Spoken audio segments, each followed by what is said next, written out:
when a problem arises, it's very easy to be reactionary and you become defensive, and all of a sudden you have blinders on. And so to look towards a solution becomes very difficult because that solution might not even be available at that moment. Maybe it comes later. But to be able to step back and take a breath, you just need to give yourself that space. The more your business takes off, the less time you're going to have for yourself, and it will drive you crazy. And if you can just make yourself settle for a moment, and let your brain settle, your brain is really going to function at a better level, and you're going to be a nicer human. That's Tony Farfalla, today's guest, discussing his thoughts on rising above the daily challenges of running his business, Madre Mezcal. I had a great time connecting with Tony at his apartment in Brooklyn and learning more about his passion for one of the oldest distilled spirits in the world, mezcal, and how it has turned from a passion he stumbled upon during a filming adventure in southern Mexico 6 years ago into a growing business today. And coming straight from Madre's website, quote, Madre comes from the Garcia Morales Ranch, set in the rolling hills of the Oaxacan Sierra. Watching over the land for centuries, the family started distilling the spirit of mezcal for the intent of personal guidance and celebration. They would like to share that spirit with respect and gratitude. Now in California, New York, and Colorado, coming soon to Texas and the UK. Check out madremezcal.com for more info, and please enjoy the inspiring adventurer, artist, and entrepreneur, Tony Farfalla. Well, I think what brought you here of interest was a brand called Madre Mezcal that I started about 6 years ago. And I wasn't planning on it being a business at all. It was really just my passion for mezcal. I really fell in love with it in Oaxaca and started bootlegging it back to New York. And it wasn't until a few years ago that we got serious about it and developed a company and a brand. And we launched about a year and a half ago in LA, and now we're in New York and soon to be in a few other states. And then we're looking towards international by the end of the year. Wow. Yeah. That's fast. Well, I guess 6 years in the making. Yeah, that's how I think that's how these things work, is you kind of bootstrap it and everything moves very slowly, especially with a passion project. And then all of a sudden it's like wildfire. Yeah. So it's a lot of growing pains. The past year and a half of my life has involved very little sleep and a tremendous amount of work. Growing a team, which is something that's new to me. Yeah. I was an artist for many years in New York, and it's about working alone. And so I was constantly in the studio by myself, and now I'm surrounded by a team, people that I would call employees, which is a strange term to use. Yeah. But it's really exciting, and I'm learning a lot about how to manage a team and how a team can help you be a better person, honestly. Yeah. You're dealing with people that you might not normally deal with, and you get to create this really dynamic team that includes people that think differently than you, which can be a struggle at first, but you realize how important that is to building a dynamic business. In the end, it makes you stronger, and it makes the team stronger, and you can move a lot further that way. Yeah. What have you learned about managing personalities? What works? I think I was born into being very anti-authoritarian since a young age. And then later in life, I joined anarchist groups. I really am not into the man and management for that reason. So my management skills are very open-ended. I really just want people to do what they love and what they do. And I think if you hire people and surround yourself with people that are interesting and have passions and have self-drive, you can help guide that, obviously, because you're all working towards one goal, but you need to really let them feel empowered. That's really what I've taken away from this, is just hire kick-ass people and they're going to do great work. Right. And that helps your business become more broad, and it really strengthens the business. So management is, let them be them, and let them love what they do, and hopefully they love the brand that they work for. Yeah. Amen. That reminds me, do you know Pauly G, the pizza place, or Speedy Romeo? Yeah, incredible. So I interviewed Justin of Speedy and Pauly together at the same time, and one of the things that they both said was that the best hires are those who want to open their own restaurants.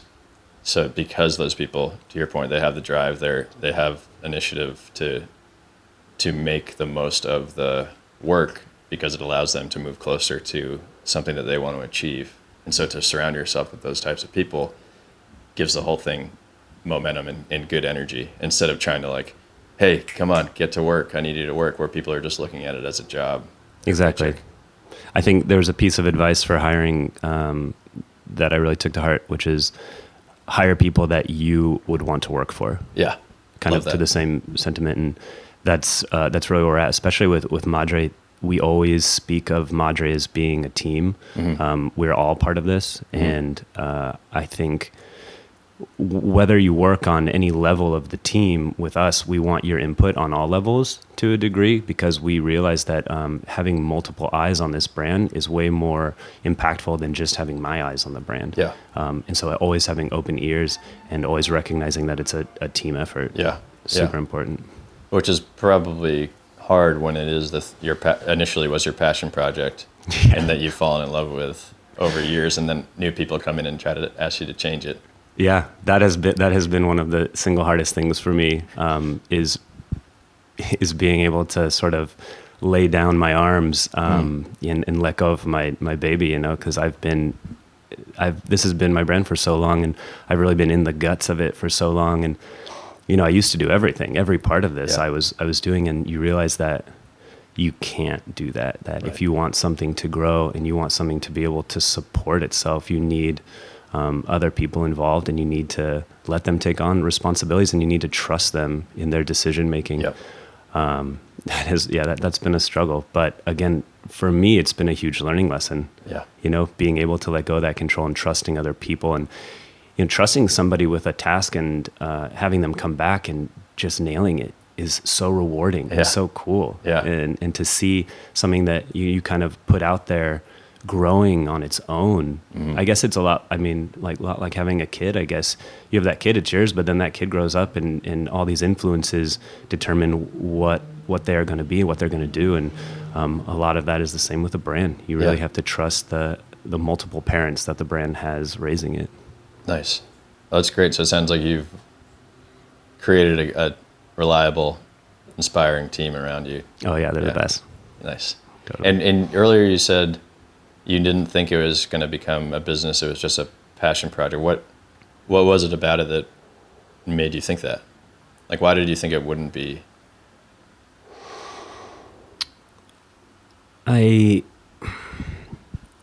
Well, for one, I never thought that I would be in the alcohol industry. Yeah. I'm actually kind of opposed to it in a lot of ways. I don't think it's done a tremendous amount of good for the world. But for that same reason, I fell in love with Mezcal. Mezcal operates in its own zone. And I think anybody that you talk to about Mezcal, they're aware of this, and they'll speak to this. It's the purest, most authentic spirit in the world. It's one of the oldest. And the way that it's treated south of the border, and the way that I hope it's being treated throughout the world, is one of respect and not of overindulgence. And I think it has a quality to it that's really special. And I hate to use the term magical, but I can certainly use the term beautiful. So for me, I fell in love with this simply because of its form and its existence. And I never thought that it would be a business. I just wanted to share it. I'm a believer, if you find something beautiful in this world, you should share it with other people. And I started bringing it back to New York and sharing it with friends. And I guess the other side of that coin is, if you share something beautiful, people are going to want more. Yeah. And so I was fine with it just being a passion project. I was an artist and focusing on my art, and I just had good mezcal to share with friends, and everybody was happy. And then I ran into an old friend from Colorado, Stefan, and we hadn't seen each other for probably 15 years. We were surfing out in Montauk, totally shit waves. Nobody was on the beach except for me and him. Of course, just two Colorado kids that are like, oh, waves, what are these? Yeah. So we ran into each other, and he camped with us that night and drank some Madre in its very early forms. And he comes from a different background than I do. I come from this creative background. He came from more of a lifestyle marketing background, and he's like, this is great. Let's do this. Let's move forward with this. And then he came down to Oaxaca, and he met Jose and the family that I'd been working with for a while. And we talked to Jose, and he was on board, and he wanted the same thing. So our agendas really aligned. And sometimes I think you just have to listen to the force of the world. I mean, at the end of the day, if you can choose the path of least resistance and really open up yourself to what you need to be supporting, the world will show you the path. And I think it did that way with Madre. And since then, it's really just taken off. And I'm in no way resistant to starting a business in the alcohol industry now, because I think it's a lot more than just an alcohol. Yeah. That's a nice image to picture, the kind of the genesis of the idea. And interesting that you, as an artist, as a photographer, film, sharing beautiful things and being used to thinking that way through your art, and then that comes to the surface with something that can become more of a business and more sort of a consumer item.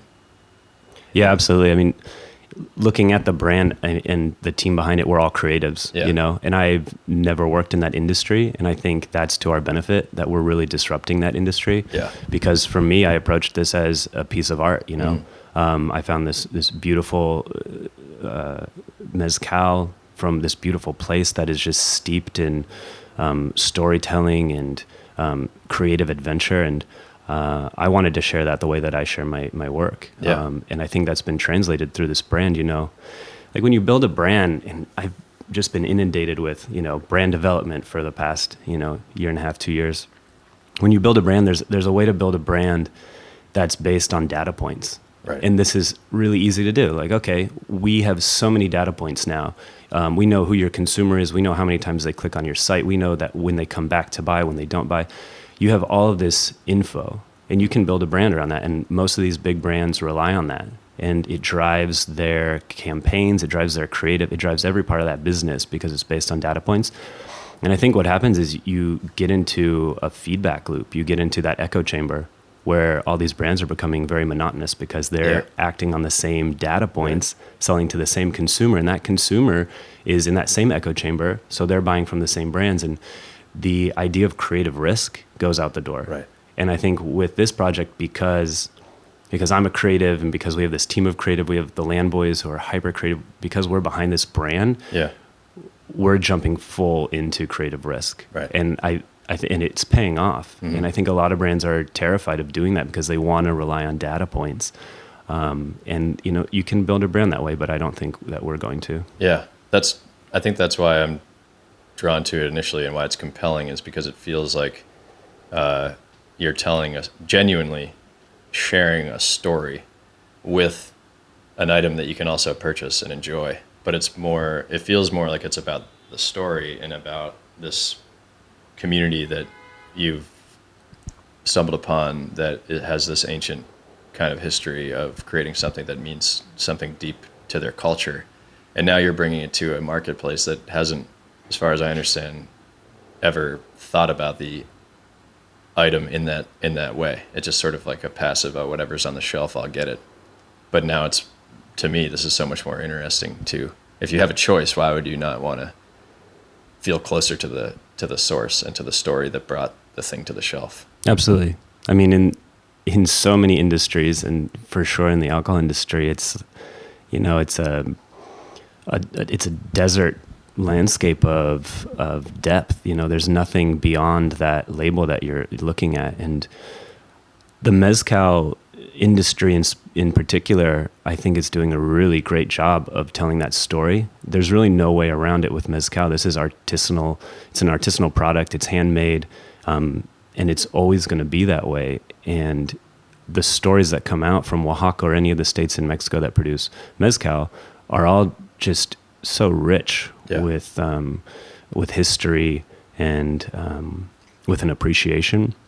And you see a lot of these other brands in mezcal that we're all friends. A lot of them are, created by like weird artists. You look at Del Maguey and Gem and Bolt and Illegal. They're all these kind of people that exist on the fringe. And I think there's a reason for that. When you go to Oaxaca, and you find this special thing, you don't just find the mezcal, you find everything that surrounds it. You find the communities, Jose and his family and the Zapotec community that they're a part of, that is just inundated with these beautiful traditions. It carries through. You can't separate that from the booze. Yeah, right.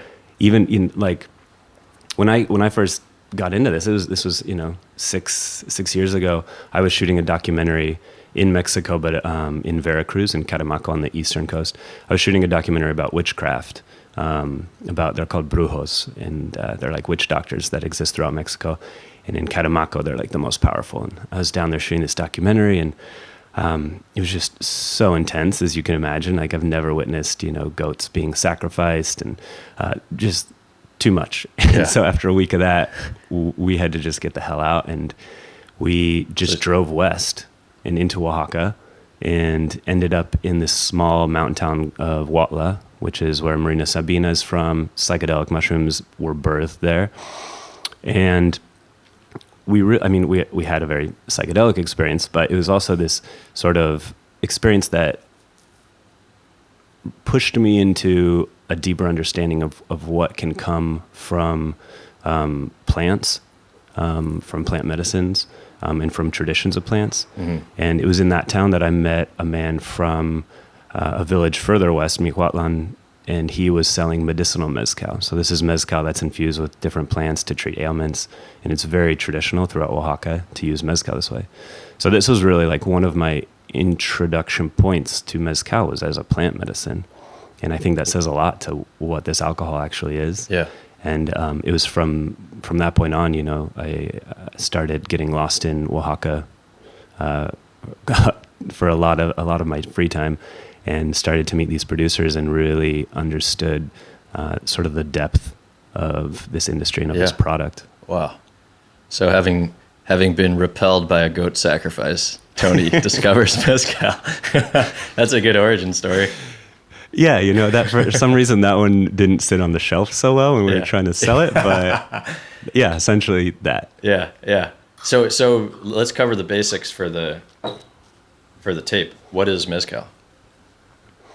So mezcal is a very traditional agave spirit. It's one of the oldest distilled spirits in the world. There's an argument for whether or not it was being distilled in Mexico before the Spanish arrived. You can take either side of that case. It used to be distilled in clay pots, this really beautiful technique that's still used today, and now it's more common in a larger copper still. But essentially, it's a spirit that's made from agave, and there are so many kinds of agave. There's over 30 agaves that you can use to make mezcal in all over Mexico too, from Oaxaca to the north. All of these states produce mezcal. The more refined version came as tequila, which everybody knows. So mezcal was really the basis of all distilled agaves, and it's all handmade, harvested from the wild in the beginning, and cooked under the earth, and then kind of ground down by a mill that's pulled by a horse, or sometimes it's done by hand with these giant mallets, some of the most insane labor you've ever seen. And then it's twice distilled usually into this really beautiful alcohol. Tequila sort of took it and ran with it and kind of industrialized it and started cultivating one specific agave, and they would steam them in these sort of big German engineered ovens. So it lost a lot of the hands-on quality. And just became an industrial spirit, and you can really taste that difference. And they also can add sugars, and they can even add coloring. So it kind of veered its ugly head in the opposite direction of mezcal. Mezcal to this day is small batch made. It's an artisanal product. You can't add anything. It's so simple. You have a plant, and you cook it, and you let it soak in water, and it ferments with wild yeast. And then you put that juice in the still, and you cook it up, and it's like alchemy. At the other side, you have this beautiful product that makes you feel good. Yeah. But it really is just the most authentic spirit I've come across. And the story, the particular family that you met, What's the story there? Oh, Jose. Jose, Jose is amazing. And his family are part of a native group called Zapotec. And that group particularly is really incredible. There's like so many divisions within that of different languages, but the Zapotec people sort of existed between the Mayan and the Aztec people in that region of Mexico, and were much less intruded upon than their neighbors to the north and the south. And for that reason, their dialect is completely intact. Everyone in the community speaks Zapotec. Jose's daughter Zuli speaks Zapotec at home. His father, Nicolas, has been making mezcal his whole life. They live in a small town called San Dionisio, which is an hour and a half outside of Oaxaca City. And that's what the town does. The town makes the best mezcal in the world. And they've done it for generations. And everyone that works at the Palenque, which is what we call a mezcal distillery, everyone that works there is related. You know, every time I go out there and there's a new worker, you know, who's that? Oh, that's uncle, that's cousin, that's a second cousin, you know. It's definitely a family affair. And I met Jose and the family, and I had been working with a few other producers. But Jose, I mean, we just hit it off. You know, we went and his wife cooked us an amazing mole dinner out on the Palenque, which he had just kind of opened up. He had been working with his father, but they had been granted a piece of land outside of town, and they decided to develop it into a Palenque. So there was really nothing there. And we had this dinner, and they just sort of won us over. And then for the next couple weeks, we worked on this batch of mezcal with them, and I think we won them over. You know, that we actually were putting in the work. Yeah, which is a lot. It's so much work.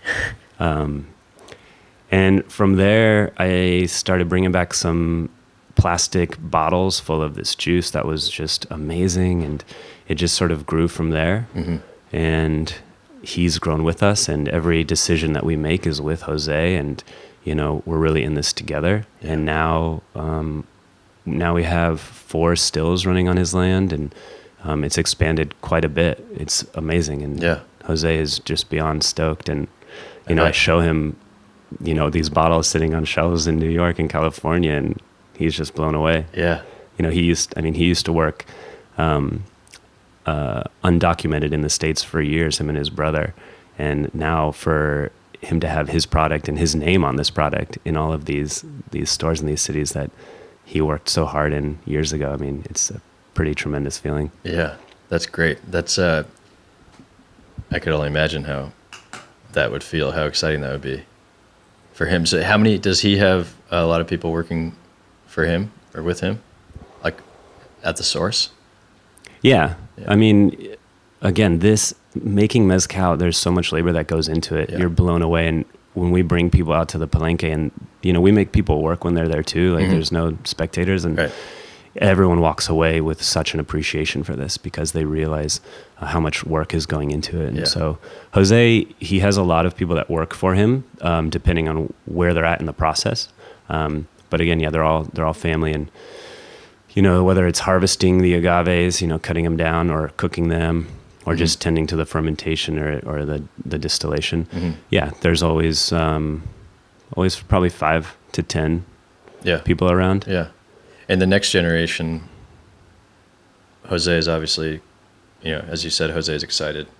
The next generation is probably equally or more excited to know that they, as you were saying, that they can build this story without having to leave their hometown. Exactly. There's the next generation, and so I guess to understand this, you have to realize that mezcal, up until 10 or 15 years ago, mezcal was really considered a spirit for the peasants. You know, it was something that was made out in the campo, in the country, and it wasn't sold in stores. And to this day in Mexico, especially in the north where, you know, it's tequila country, if you talk about mezcal, you know, they'll say, oh yeah, mezcal's made of horse shit and gasoline. And that's to this day. And this is the same product being sold in New York. You know, some of these bottles are hundreds of dollars. So there was this big transition point that happened, you know, 10 or 15 years ago, where people started to take note that, hey, this is a really incredible product. and it deserves some attention and recognition. So up until then, you couldn't really make it being a mezcalero making mezcal. You had to have another job. Jose, drove a taxi. You have these other jobs, and most young men will make the trip up north and work undocumented in the United States. Jose did 5 years. His brother did 10, and these are terrible times. This is time away from your family and away from your home. Yeah. So now that mezcal is having this this popularity, and there's demand for it, these families are able to stay and they're able to build their family business. Nicolas and his son Jose and his brother, they have a palenque that they work on together, and their kids are going to work there too, and their kids are not going to have to migrate north because now there are jobs in Oaxaca. So part of being aware in this industry is being aware of job security and building a sustainable industry that can support the locals, can support the community. Yeah, absolutely. People are really stoked that they're going to have a job, and it's going to be run by their family. Yeah, that's great. And it's nice to know that that they're included. They're a key, obviously, component of making it happen, but that you include them on the decision making, and that they feel like they're part of the enterprise that's moving as a result of what they're making. Yeah, absolutely. I think another key part of this industry of the mezcal is that every brand, most brands are hyper aware and hyper conscious about sustainability, the environment, and the communities. I think across the board, we've all been making that a priority and supporting each other and making that a priority, which is great because you don't find that in a lot of industries that are just, looking to make a chunk of change.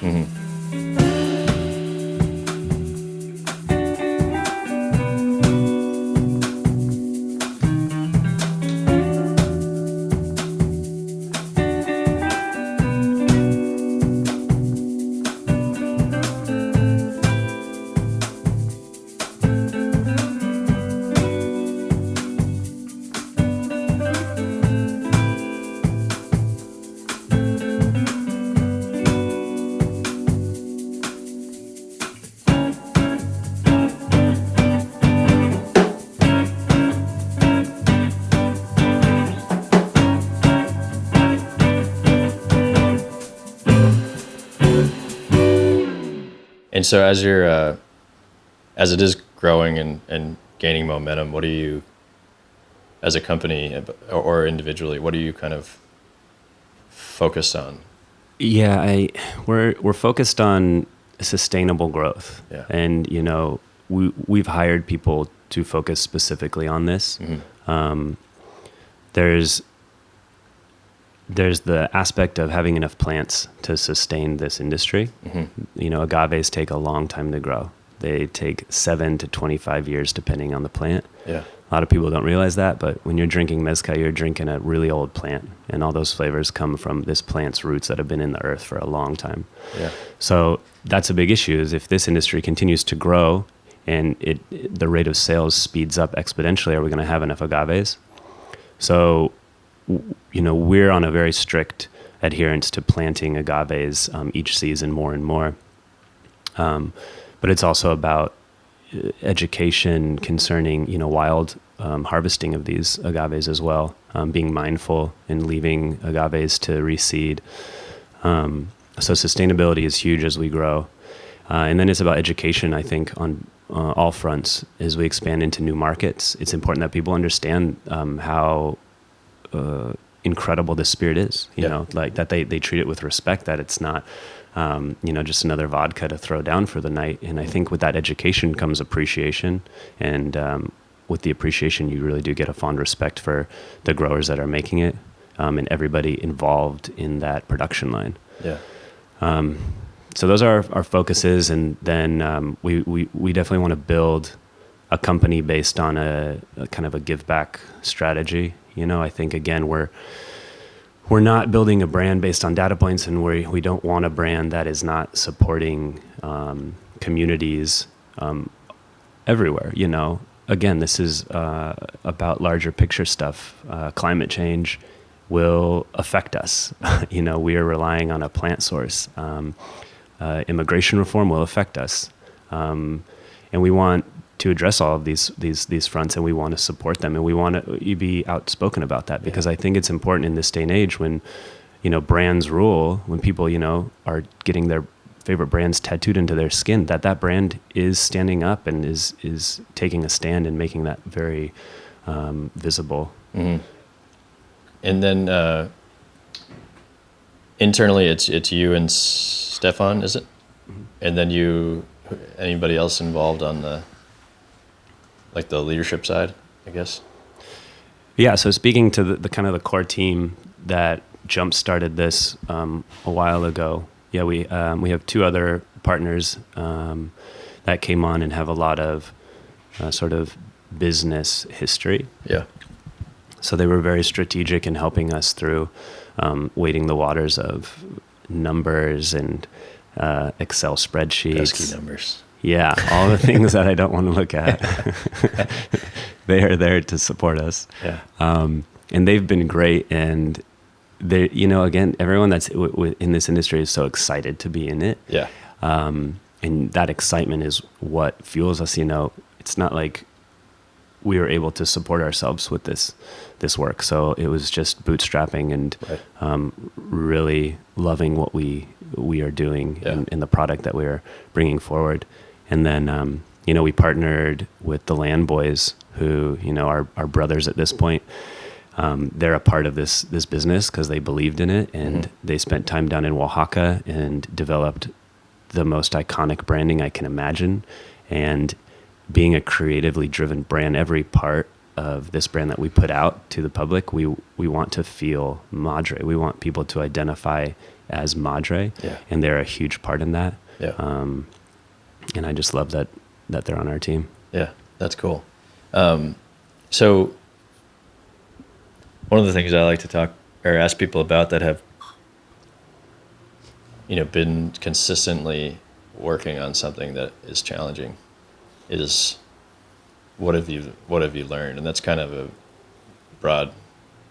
obviously a broad question, but what is, looking back thus far, what stands out as a lesson or a surprise that you've gleaned from the experience that informs how you move forward from here? I think for me, understanding problems from a 360 perspective. When a problem arises, it's very easy to be reactionary and you become defensive, and all of a sudden you have blinders on. And so to look towards a solution becomes very difficult because that solution might not even be available at that moment. Maybe it comes later, but to be able to step back and take a breath to look at this issue. When we started, we kicked off. We had our first production of mezcal. It was ready to go. We had our trademarks in the U.S. We had export lined up, and then Mexico said, "Oh, well, you need to register your trademark with us." And we're like, "Okay, great. How long will that take?" It took a year. So we had that batch sit in Oaxaca for a year, and that was really hard, right? But rather than get defensive, you say, okay, well, now we have this time that we can approach other parts of this brand. We can build other parts. There's no reason to just give up. There's no reason to get frustrated. And for me, moving past that point of frustration and defensiveness is huge if you want to build a brand or anything. It's the same reason that I've integrated a meditation practice in my daily ritual, because you just need to give yourself that space. The more your business takes off, the less time you're going to have for yourself, and it will drive you crazy. Yeah. And if you can just make yourself settle for a moment and let your brain settle, your brain is really going to function at a better level, and you're going to be a nicer human. Right, because you're not always in reactive mode. You're able to kind of zoom out and say, okay, there's the emotion of anger or frustration. I don't need to act on it. I can just let it pass or channel it into something constructive. Exactly. Yeah. That's cool. That's good to know, and good for you for recognizing that and implementing it. Trying. Yeah. Still my moment. Easier said than done. That's cool. So this is sort of a related question, but for for anyone who's starting out on an endeavor, whether it's an art project or trying to create a business, is there anything that you would suggest they think about or put into place before taking those initial steps? Well, I think two things.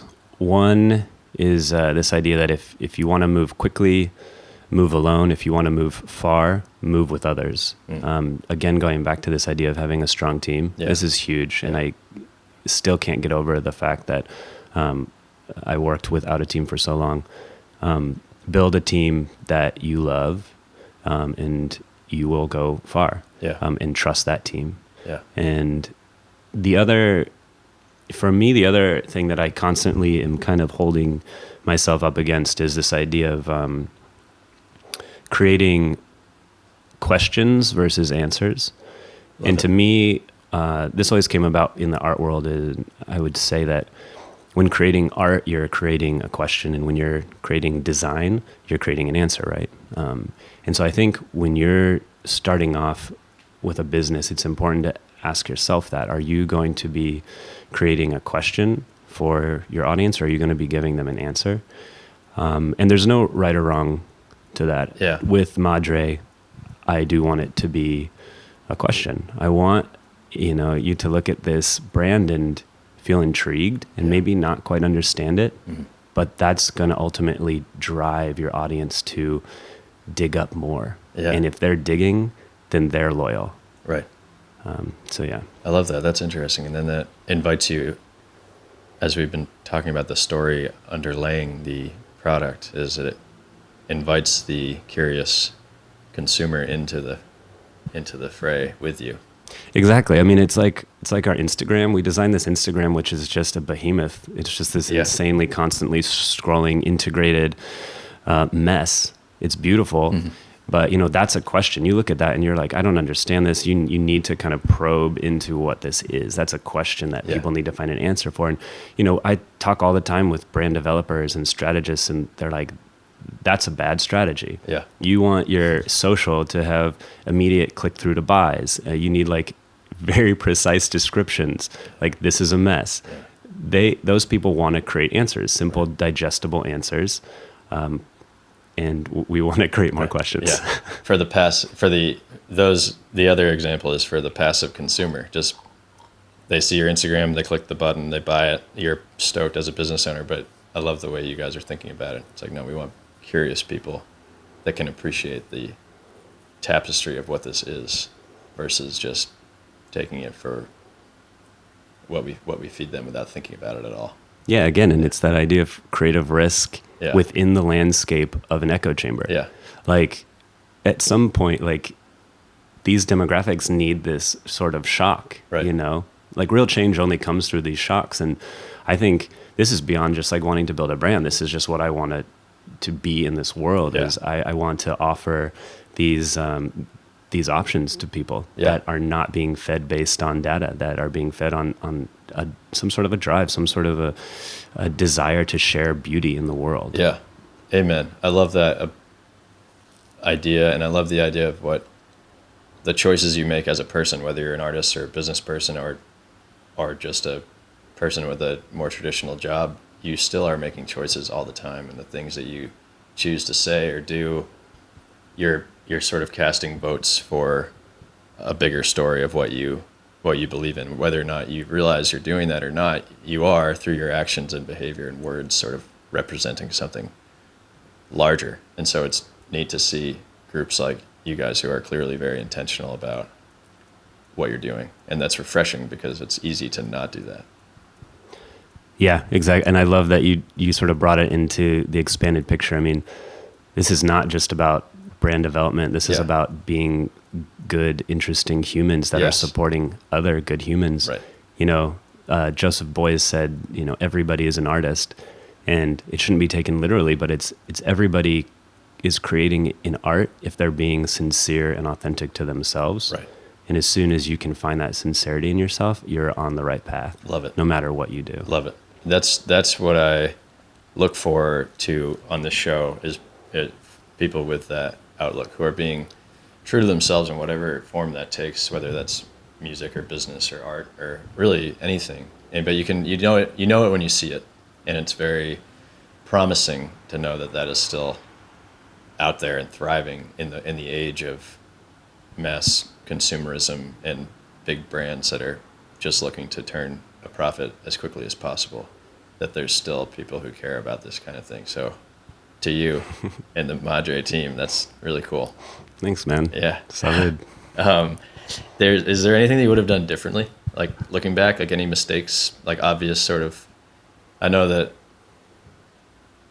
I tend to make mistakes along the way. So I'm just curious if there was any, like, if you went down the wrong path at all in any capacity.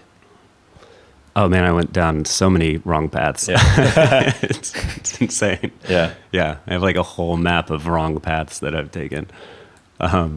So I don't know. I mean, honestly, you have to believe that taking all those wrong paths and you correcting your course is ultimately more beneficial than either calling it quits or trying to disregard the wrong decision entirely. Mm-hmm.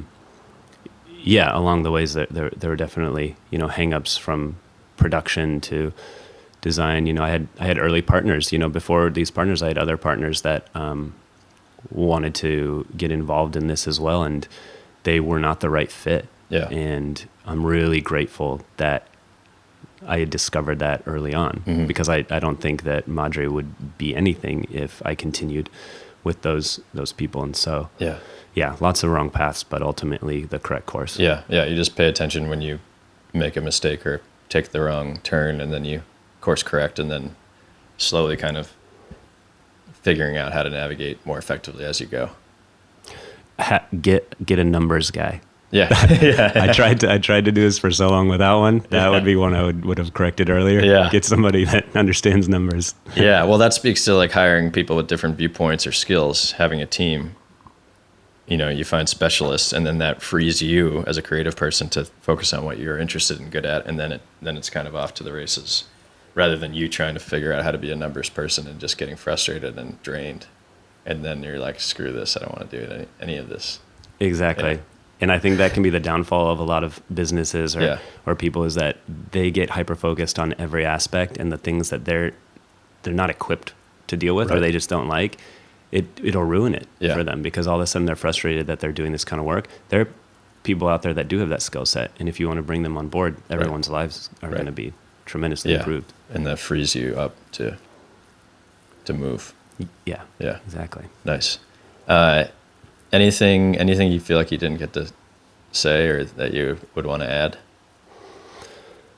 No, I mean, I guess because we spoke so much about mezcal, I just would encourage people to really look into that spirit, because it really is this beautiful thing. And I think on the marketplace today, it's one of the few items that's really sincere and thriving and supports goodness all around, through and through. Mm-hmm. So drink good mezcal, talk about mezcal, learn about it, and support the brands that you love. Yeah. And it's delicious on top of all that. Yeah. I know what I want to ask you. The goat sacrifice documentary, did it ever happen? Do you bail on that? Oh, project? It happened. It was a long story about, certain certain cool magazines that agreed to buy it and then didn't. And eventually it found its place. The long form was never cut because we didn't have the budget. A short form was cut and published by Purple Magazine out of France. And an article about the experience showed up in Dazed and Confused magazine, who I used to write for them a bit. So it's out there, and I'll share it with you. Cool. Yeah, what's it called? Letting in the Light. Letting in the Light. Cool. Yeah. I would definitely like to see that. And also, you're a photographer. Mm-hmm. So what have you always been doing that? So the photography came... Okay, so that's a good segue. The photography came because I was writing these stories. I went to school for anthropology. Nice. And at the end of that time, I was sort of disillusioned because my options were to continue to write about anthropology, but only presenting to academics, so peer-to-peer. Yeah. nobody would really see the work. And to me, that was really frustrating. So I kind of broke away from that and started writing for these magazines like Vice, Dazed and Confused, ID, magazines that were readily available and had, a younger audience. And, included in that audience were art and culture fanatics, people that were more interested in other topics besides just anthropology. And I really believe in sort of finding that crossover in a Venn diagram of a new demographic and giving them the info. So I was, and still am, super obsessed with spirituality and sort of the dark corners of spirituality, the stuff that's less explored. This also is kind of what drove me to plant medicine. And so I was traveling the world and writing these articles about different forms of spirituality. And in doing so, I would take photos because a lot of times I didn't have the budget or the personnel to have a photographer on board. So I started taking the photos myself. And I really enjoyed the way that it could just capture something in a moment and prolong it. And at that time, personally, as an artist, I was working with sculpture. And so I began taking photos of my sculptures and then integrating humans into those scenes as well, because something that was essentially like a performance piece, when captured by a camera, became a permanent piece that you could share. And that's how photography came into my life. And moving to New York, I found that as a way to make money. So I started shooting mostly fashion in New York, and then still taking the odd job, tripping down to Mexico to shoot witch doctors. Yeah, cool. That's interesting line of experiences, and it's cool to know that the background in humanities, like speaking of data points, humanities, anthropology, history, philosophy, that can get kind of spoken down on as impractical for the quote real world. But I so disagree with that in terms of molding someone's thinking and critical thought processes around, again, back to the bigger story of us as humans. And maybe you don't go get an engineering job as a result of not studying engineering, but with a humanities degree or a humanities interest, politics, history, literature, anthropology, you see the world as a whole and how you can maybe navigate it in a way that preserves it and adds to it, adds nuance and story to the story that's already there. Yeah. So it's definitely offers a holistic view of the world and the people in it. Yeah. Yeah, I agree. It wasn't like I wasn't expecting to get a great job out of a degree. And then honestly, at the end, like I said, I was like, I don't want to even be hanging out with these people mostly.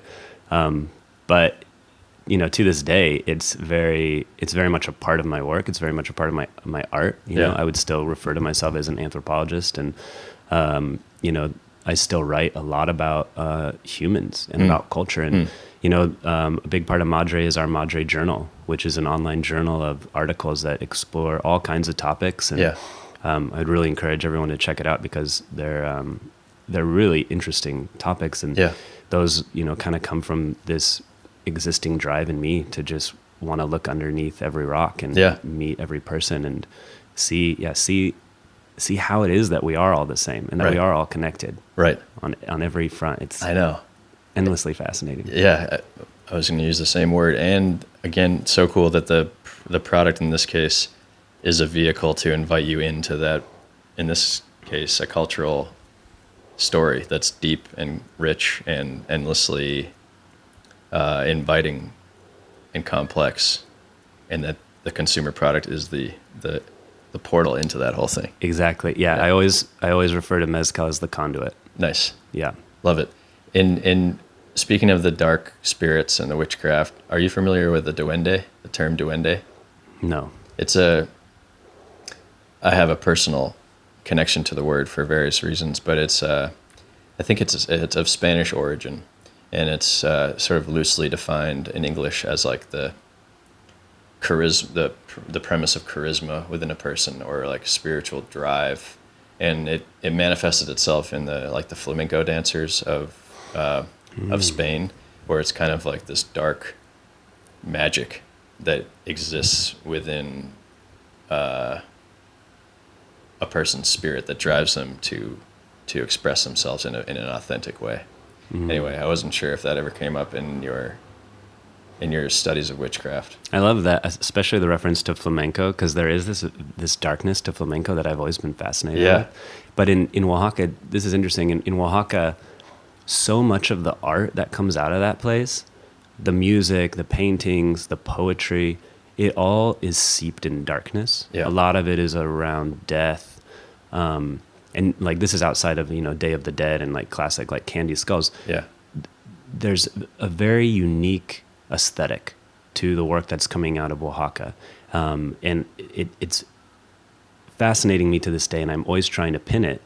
And it was the same working with these witch doctors in eastern Mexico too, in that death and darkness doesn't translate the way it does in a lot of Western fronts, in that it's not an evil and it's not a bad thing. Right. It really is part of a duality that works together. Yeah. And so when you accept those terms, you're able to operate in that darkness without all of the negative connotations that come with it. Yes, amen. There's a poet, Lorca. He has a book of essays on this premise of the duende that he was fascinated with. And